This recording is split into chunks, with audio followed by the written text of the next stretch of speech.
Jai Shri Mahakal. Welcome back to another shorts video. खावा टाकून पनीर भुर्जी झटपट कशी बनवायची हे मी घेऊन आलेली आहे आज. सो खावा आणि पनीर मिक्स करून घेतलं आहे. तुम्ही खावा सेपरेट पण टाकू शकता.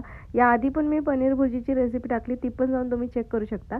सो कढई तापवायला ठेवायची. त्यात तेल चांगलं तापल्यानंतर शाही जिरे घालायचे आहेत. शाही जिरे तडतडल्यानंतर आलं लसणाची पेस्ट घालायची आहे. ती लालसर अशी चांगली भाजून घ्यायची आहे. त्यानंतर हिरव्या मिरच्या लालसर भाजून घ्यायच्या. हे शूट करायचं राहिलं म्हणून मी सांगते. सो बारीक चिरलेला कांदा टाकायचा. आता हा बारीक नाही, जरा आबडधोबडच चिरलाय मी. त्यानंतर तो लालसर भाजायचा. मग टोमॅटो टाकायचे.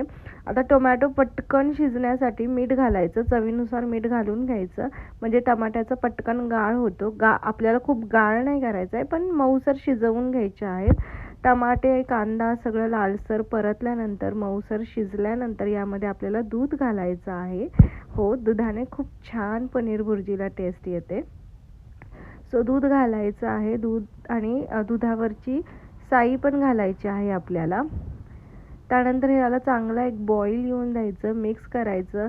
आता बेसिक मसाला घालायचा आहे, म्हणजेच हळद. लाल तिखट पण तुम्ही घालू शकता, कारण की खाव्यामुळे थोडीशी गोड होते. आणखीन लाल तिखट किंवा हिरवी मिरची जरा रगडून घातली की झणझणीत आणि थोडीशी गोड अशी ही होईल भुर्जी. पण मी काय लाल तिखट वगैरे घातलं नाही. हळद घातली, चांगलं मिक्स केलं. आता इथे आपण जे खावा आणि पनीरचं मिश्रण मिक्स केलं होतं ते टाकायचं आहे. आता खाव्याला सुद्धा चांगलं पाणी सुटेल आणि त्याच्यात ऑलरेडी दूध आहे जे आपण भरपूर घातलं आहे, त्यामुळे हे थोडंसं लिक्विडी राहील. आपल्याला खूप वेळ भुर्जी परतवायची आहे, तेव्हाच जाऊन ती कुठेतरी मोकळी मोकळी होईल. मोकळी होईपर्यंत भुर्जी परतवायची. मोकळी झाल्यानंतर तुमची भुर्जी रेडी आहे. नुसती खा, चपातीसोबत खा, भाकरीसोबत नका खाऊ, मी रेकमेंड नाही करणार. आय होप तुम्हाला रेसिपी आवडली असेल. रेसिपी आवडत असेल तर लाईक, शेअर, कमेंट करायला विसरू नका. चॅनलवर नवीन असाल तर सबस्क्राईब करा. बेल आयकनला हिट करा, जेणेकरून नवीन नवीन व्हिडिओचे नोटिफिकेशन तुमच्यापर्यंत येत राहतील.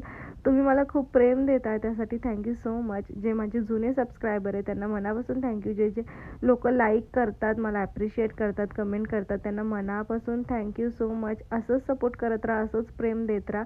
मी अशाच तुमच्यासाठी रेसिपी घेऊन येईल.